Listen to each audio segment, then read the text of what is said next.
طرح چلوں کہ آج تک 1.5 سال تقریباً حکومت کو ہوا ہے اور ایک بھی سوال منسٹری آف کمیونیکیشن اور پوسٹل کا ایسا نہیں ہے جس کا جواب خود منسٹر نے نہیں دیا ہو. ساری کویسچنز کے میں خود جواب دیتا آ رہا ہوں اور کوئی بھی ایسا اجلاس نہیں ہے جس میں غیر حاضر ہوں. اب دوسری بات جو جرمانوں کے حوالے سے کی گئی تھی، اسپیکر صاحب تھوڑا سا ایوان کو بتانا ضروری ہے. یہ جرمانے جو ہائی ویز اور موٹر ویز کے اوپر اضافی چاہیے اسپیکر صاحب اگر کیونکہ پوری قوم اور ملک کے لیے یہ بات اگر سسٹینیبل ڈیولپمنٹ گول کے ٹارگیٹ پاکستان کو دیے گئے ہیں اور سسٹینیبل ڈیولپمنٹ گولز کے کچھ ٹارگیٹس ہر پاکستان کے تمام تقریباً وزارتوں کو ملے ہیں. اس میں منسٹری آف کمیونیکیشن کو 2 تجاویز دی گئی تھی ان کی طرف سے اور اس میں جو چیزیں ڈیسائیڈ ہوئی تھی وہ ایک تجویز یہ تھی کہ روڈ سیفٹی پالیسی پاکستان کے اندر ابھی تک نہیں تھی. اس حکومت نے پاکستان کی پہلی روڈ سیفٹی پالیسی بنا دی 2018 دسمبر میں. دوسری تجویز یہ تھی کہ ایکسیڈنٹس کی ریشو کو اگر آپ نے 50% کم کرنا ہے تو جو قانون توڑتے ہیں، جو اوور سپیڈنگ کرتے ہیں، ان کے جرمانے جو ہے اس کو آپ بڑھا دیں تو اس کے اوپر دنیا کے اندر جو پریکٹس رہی ہے اس کی 50% ایکسیڈنٹ اس سے کم ہو جاتے ہیں. یہاں تک کہ دنیا کے اندر ایک اور چیز آپ نے امریکہ کے اندر پیٹرول کرائسس کا آپ کو یاد ہوگا کہ امریکہ کے اندر جب پیٹرول کرائسس آیا تو انہوں نے کیا کیا کہ 50 مائل سے زیادہ کوئی گاڑی ہائی ویز اور موٹر ویز کے اوپر نہیں جائے گی. لیکن جب پیٹرول کرائسس ختم ہو گیا تو امریکہ نے وہ 50 مائلز والا فیصلہ واپس نہیں لیا بلکہ حکومت اس وقت کی سامنے آئی اور انہوں نے کہا کہ اس سے ہمارے جو ایکسیڈنٹ ہے وہ آلموسٹ 60% کم ہو گئے ہیں، لہٰذا آپ 50 مائل سے زیادہ کی سپیڈ پہ نہیں جا سکتے. تو اسپیکر صاحب گزارش یہ تھی کہ کل ہی آج سے یہ امپلیمنٹ ہونا تھا لیکن کل ہی جو ٹرانسپورٹرز کا اور یہ ایشو سامنے آیا اس کو ہم نے ہولڈ پہ رکھا ہوا ہے. لیکن میں اپنے میڈیا سے، اپنے تمام پارلیمنٹیرین سے یہ گزارش کرتا ہوں. اور ایک اور چیز اس میں بھی ایڈ کر دوں کہ دنیا کے اندر جب فائن بھی انکریز ہوا ہے تو اس سے جو آپ کے جرمانوں کی ریونیو تھی وہ دنیا کے اندر کم ہوئی ہے. مطلب اس سے آپ کا ریونیو نہیں بڑھ رہا کیونکہ جب آپ کی اوور سپیڈنگ کے اوپر جرمانے لگتے ہیں تو لوگ احتیاط زیادہ کرتے ہیں، ایکسیڈنٹ 50% کم ہوتے ہیں اور ریونیو آپ کا اور کم ہو جاتا ہے. تو یہ ریونیو پرپس کے لیے نہیں ہے، یہ انسانوں کی جانوں کے لیے ہے. اگر آپ دیکھیں تو زیادہ ایکسیڈنٹ جو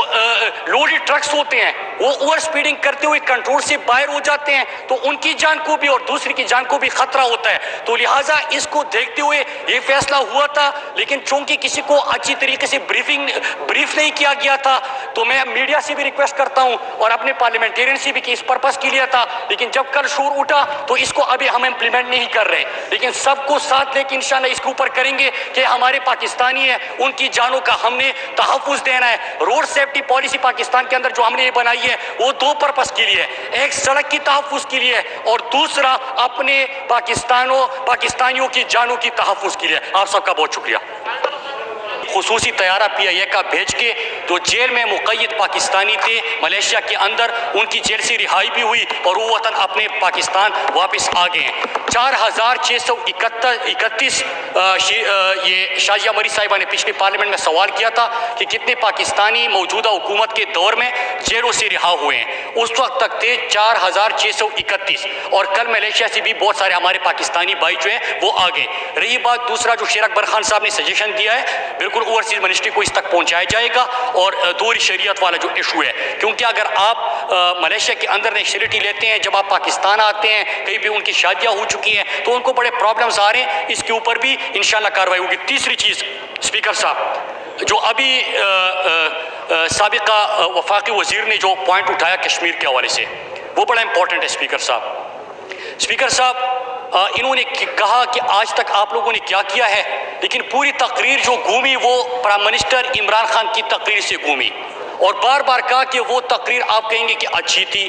آپ کہیں گے کہ انہوں نے تقریر کی، آپ کہیں گے کہ عمران خان نے یہ کر دیا. دیکھیں اسپیکر صاحب واقعی جو پوری آپ کی گفتگو عمران خان کی تقریر کی ارد گرد گھوم رہی ہے تو اس کا ایک ہی مطلب ہے کہ جس طرح کہ وہ کشمیر کا سفیر بن کے UN سیکیورٹی کونسل میں کھڑے ہو گئے تو اور باہر نکلے تو عالم اسلام کا ترجمان بن گئے تھے تو آپ کو بھی اس چیز کا احساس ہے، اس لیے آپ کی پوری گفتگو عمران خان کی تقریر کی گرد گھوم رہی تھی. سوال کیا ہونے چاہیے اسپیکر صاحب اور میں جواب بھی رہ چلوں. آج بات ہونی چاہیے تھی، اگر آپ نے اپنی پاکستانی قوم کو مخاطب نہیں کرنا تھا اور آپ نے کسی اور زبان میں گفتگو کرنی تھی تو بہتر یہ ہوتا کہ آج آپ پاکستان کا بیانیہ، کشمیر کا بیانیہ، عالم اسلام کا بیانیہ آپ اس زبان میں پہنچاتے تو بڑا مناسب ہوتا، لیکن آپ نے کسی اور زبان کا انتخاب کیا جو کہ پاکستان کی آدھی سے زیادہ کی 90% کو تو سمجھ ہی نہیں آتی۔ آپ نے اس کا انتخاب کر کے الٹا حکومت کی ڈپلومیسی کے اوپر آپ نے سوال اٹھائے، تو سوال تو یہ بنتا ہے کہ آپ یہ کس کو یہ سنا رہے تھے، آپ یہ کس سے گفتگو کر رہے تھے؟ اگر کامیابیاں ہے تو کامیابی کیا ہے کہ 54 سال بعد اسپیکر صاحب 54 سال بعد UN سیکیورٹی کونسل کشمیر کے اوپر اجلاس بلاتی ہے اور بحث ہوتی ہے۔ میں کیا یہ سوال کر سکتا ہوں کہ 54 سالوں میں کشمیر کے اوپر کیوں بحث نہیں ہوئی؟ 2013 اور 14 میں آپ کو یاد دلاتا چلوں اسپیکر صاحب، میں اسی ایوان میں تھا، میں اپوزیشن میں وہاں پہ بیٹھتا تھا، میں نے سوال کیا تھا جب برہان وانی کی شہادت ہوئی، اس وقت ایک ہی دن کے اندر اسپیکر صاحب ایک ہی دن کے اندر سری نگر میں میرے اور آپ کے کشمیری بھائی 1700 کی تعداد میں پیلٹ گن سے وہ اپنی آنکھوں کی روشنی بہت سارے کھو چکے تھے۔ ہم نے سوال اٹھائے تھے، اس کے اوپر کوئی آپ نے احتجاج دیکھا تھا اسپیکر صاحب؟ آپ نے کوئی شور دیکھا تھا؟ لیکن بدلے میں ہمیں کیا ملتا ہے اسپیکر صاحب؟ بدلے میں ہمیں ملا کہ سجن جندال بغیر ویزا کے مری آ جاتا ہے اسپیکر صاحب۔ اس وقت برہان وانی کے اوپر گفتگو کیوں نہیں؟ اس وقت پیلٹ گن سے شکار جو میرے کشمیری بھائی ہیں ان کا ذکر کیوں نہیں؟ اور آپ کو یہ بھی پتا ہونا چاہیے کہ کشمیر کے اندر اگر اجتماعی قبریں برآمد ہوئی تھی اسپیکر صاحب تو میں اس ایوان کو بتانا چاہوں اگر کوئی بھول گیا ہے، اجتماعی قبریں میرے کشمیری بہن بھائیوں کی 2015-16 میں وہ برآمد ہوئی تھی، اس کے اوپر کوئی تقریر آپ نے دیکھی تھی، کوئی شور دیکھا تھا؟ لیکن آج کشمیر کے اندر جو ظلم ہو رہے دو چیزیں ہو رہی ہے۔ آپ ڈپلومیسی میں کیا کرتے ہیں؟ آپ کیا جو UN سیکیورٹی کونسل ہے اس میں آپ نے جس انداز سے مقدمہ لڑا، UN سیکیورٹی کونسل میں 54 سال بعد آپ کی کشمیر کے اوپر بحث ہوئی، OIC کا بیان آ گیا، کوالالمپور سمٹ کے حوالے سے بات ہوئی۔ اسپیکر صاحب میں سوال کرتا ہوں اور اسپیکر صاحب پوری قوم کو سوال کرنا چاہیے کہ مہاتیر محمد کا بیان عمران خان اور پاکستان کے حوالے سے جو خوش آئین بیان آیا، جو پاکستان کی تعریفوں میں عمران خان کی قیادت کے اوپر، لیکن یہاں پہ بیٹھ کے ہمارے پاکستانی ہم سے کہ آپ اس سائڈ پہ کہ اس سائڈ پہ تقسیم کرنا چاہتے ہیں۔ عمران خان لیڈر ہے، وہ تقسیم کرنے نہیں، عالم اسلام کو متحد کرنے آیا ہے، عالم اسلام کو متحد کرے گا، اس کے لیے ان کی کوششیں ہو رہی ہے۔ اسپیکر صاحب دوسری چیز، آپ نے اردگان کے حوالے سے بھی گفتگو سنی تھی، میں نے ان کو ٹی وی پروگراموں میں ان کی گفتگو سنی۔ اسپیکر صاحب کسی نے یہ بتایا کہ اردگان سے ہمارے لوگ سوال کر رہے ہیں، سوال اٹھا رہے ہیں، یہ کوالالمپور سمٹ کے حوالے سے اور سعودی عرب اور ترکی اور ملیشیا کے حوالے سے، لیکن اردگان نے جو خوبصورت بات کی وہ انہوں نے نہیں سنی۔ اردگان نے کہا عمران خان کے ساتھ اچھے تعلقات کی بات کی، پاکستان کے ساتھ بات کی، اور پھر کہا کہ فروری میں آ کے پاکستان کے ساتھ وہ بہت بڑے پیمانے پہ انویسٹمنٹ اور معاہدے کرنے جا رہے ہیں۔ اسپیکر صاحب کہنے کا 2 منٹ جی، اسپیکر صاحب گزارش یہ کرنی ہے کہ آج الحمدللہ ہمیں دکھ ہوتا سا فارن پالیسی کی بات ہو رہی ہے، اللہ کی قسم دکھ ہوتا رہا اسپیکر صاحب کہ جب ہمارا یہاں سے وزیر اعظم جاتا تو آپ کو پتہ ہے وہاں سے ڈو مور کی پرچی ان کو تمائی جاتی، وہاں پہ ان کو ڈانٹ پلائی جاتی، بحیثیت پاکستانی ہمیں دکھ ہوتا تھا۔ نواز شریف نے ریکارڈ کے لیے بتانا چلوں 257 دن پاکستان سے باہر گزارے، 185 کروڑ 55 لاکھ کے دورے کیے، 185 کروڑ 55 لاکھ کے دورے، 257 دن ملک سے باہر، 25 اس میں پرائیویٹ دورے، 2 دفعہ علاج کی غرض سے اور PIA لے کے۔ لیکن اسپیکر صاحب کشمیر کا ذکر نہیں کرنا، برہان وانی کی شہادت کے بعد جو پیلٹ گنز کی شکار ہوئے اس کا ذکر نہیں کرنا، کلبھوشن کا نام UN میں کھڑے ہو کے نہیں لینا، بلکہ حد تو یہ تھی اسپیکر صاحب کہ جب کلبھوشن کا ہم مطالبہ کرتے تھے تو ایسے شرما جاتے تھے پتہ نہیں کس کا نام لے رہے ہیں۔ اسپیکر صاحب اس سے آگے عالم اسلام جب ہمارے پاکستان کے اوپر دہشت گردی کا الزام لگتا تھا کہ 80,000 جانوں کا نذرانہ میں اور آپ پیش کر دیں، گھروں سے جنازے ہماری نکلے، 10,000 سیکیورٹی فورسز کی جانیں ہم قربان کریں، لیکن وہاں سے حکم صادر ہوتا تھا کہ ڈو مور، وہاں سے حکم صادر ہوتا تھا کہ پاکستان دہشت گردوں کا سہولت کار، اور حد تو یہ تھی اسپیکر صاحب یونائٹڈ اسٹیٹ انسٹیٹیوٹ فار پیس اس میں عمران خان کھڑے ہو کے کیا کہتے ہیں؟ وہ وزیرستان کی بات کرتے ہیں، وزیرستان کی قربانیوں کی بات کرتے ہیں، پاکستان کی قربانیوں کی بات کرتے ہیں، لیکن ان کا ایک وزیر خارجہ تھا، وہ وہاں پہ جا کے کہتا ہے کہ ہم بڑے لبرل ہیں۔ آپ یہاں تک کہہ دیا کہ ہاں پاکستان میں دہشت گردوں کی پناہ گاہیں ہیں، یہاں تک کہہ دیا کہ ہاں پاکستان کے اندر دہشت گردوں کے ٹھکانے ہیں، آپ سارے آ جاؤ اور ملیا میٹ کر دو، ختم کر دو۔ اسپیکر صاحب یہ چیزیں آج نہیں ہو رہی، جو ہو رہا ہے کہ اللہ کا لاکھ لاکھ شکر کہ ختم نبوت کے اوپر اربعہ مسلمانوں کی دل آزاری ہوتی تھی، ختم نبوت کے اوپر ہمارا دل دکھتا تھا، ناموسی رسالت کے اوپر ہم سب کی جان و مال سب کچھ قربان، لیکن جب وہاں سے زہر افشانی ہوتی تھی، ہیڈ سپیچ ہوتا تھا، تو کسی نے بات نہیں کی۔ عمران خان اسی اقوام متحدہ میں کھڑے ہو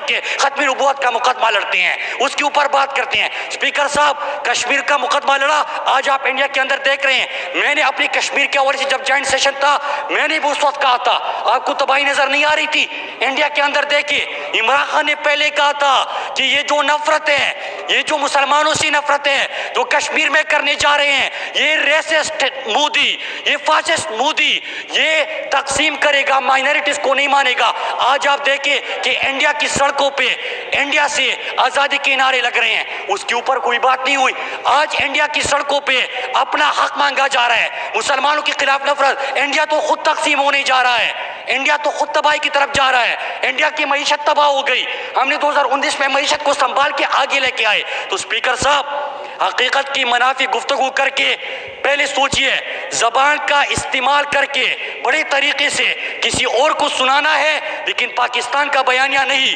پاکستان کے اوپر تنقید کر کے، کشمیر کے مقدمے کے اگینسٹ بات کر کے، پرائم منسٹر کی کوششوں کے خلاف بات کر کے کسی اور زبان میں کسی اور کو کچھ سنانا، اس سے کشمیر کا کو نقصان پہنچے گا، پاکستان کو نقصان پہنچے گا۔ جو آج پاکستان کردار ادا کر رہے ہیں عالم اسلام کے اتحاد میں، جو آج پاکستانی کردار ادا کر رہے ہیں ایران اور سعودی عرب کی تعلقات کی بحالی کے لیے، جو آج پاکستان کردار ادا کر رہے ہیں ختم نبوت کا مقدمہ اٹھانے کے لیے، جو آج پاکستان کردار ادا کر رہے ہیں ہیڈ سپیچ کے خلاف، جو آج پاکستان کردار ادا کر رہے ہیں اسلام امن کا دین، اسلام امن کا دین، اسلام امن کا درس دیتا ہے۔ یہ اچھی گفتگو ہے، اس کے اوپر بات کریں، اور سب بغیر کسی پارٹی سے بھی ہمارا تعلق ہو، کشمیر کاس کے لیے سب کھڑے ہیں۔ جس انداز سے مقدمہ لڑا جا رہا ہے اس کو اور بہتر کیا جائے گا، اسی طرح کشمیر بھائیوں کے ساتھ کھڑے ہوں گے۔ کبھی کلبھوشن کا نام لیتے ہوئے شرمانا نہیں ہے، کبھی وہاں پہ اجتماعی قبروں کے اوپر خاموشی نہیں، ظلم کے اوپر خاموشی نہیں۔ انشاءاللہ کشمیر بھی آزاد ہوگا، پاکستان بھی ترقی کرے گا، لیکن سچ بولے اور نفرت میں اپنے پاکستان کو نقصان نہ پہنچائے۔